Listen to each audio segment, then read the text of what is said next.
Making everyone a part of the conversation. Inclusive language in debates and discussions. Hello everyone, and welcome to our new video. Today, we're diving into a very important aspect of persuasive language techniques. Inclusive language. Inclusive language involves the choice of words and phrases that demonstrate respect for how people describe their own identities. It's not only respectful but also an essential tool in debates and discussions, helping us to win hearts and minds by making everyone feel part of the conversation. Inclusive language is about being careful with the words we choose and how we use them in order to make sure we don't exclude anyone.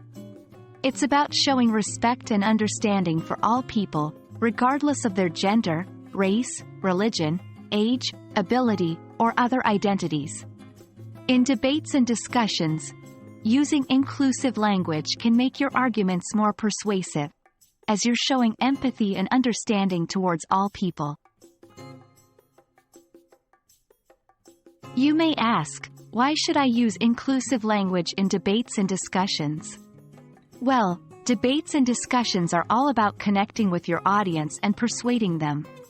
If you use language that excludes certain people, you risk alienating them and losing their support.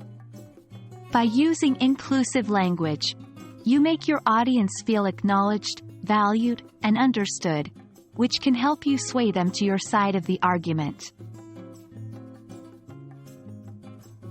So, what does inclusive language look like? Let's look at some examples. Instead of saying, mankind, you could say, humankind, to include all people. Instead of saying, chairman, you could say, chairperson, or just, chair. Instead of, the common man, you could say, the average person. These may seem like small changes, but they can have a big impact on making your language more inclusive. Also, be mindful of people's preferred pronouns. If you're not sure, it's always better to ask or use they, them as a singular pronoun until you know their preference. Now, it's your turn. Start by reviewing your vocabulary and identifying any words or phrases that could be more inclusive.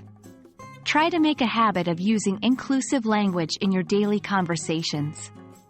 Like any other language skill, it requires practice, but over time it will become second nature. And that wraps up our discussion on inclusive language.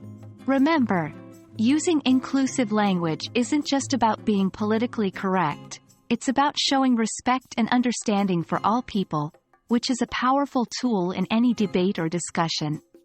Your words matter, and by using inclusive language, you can make everyone feel like they're part of the conversation. Thanks for watching, and we hope this video helps you make your language more inclusive and persuasive. Keep practicing, and see you in our next video.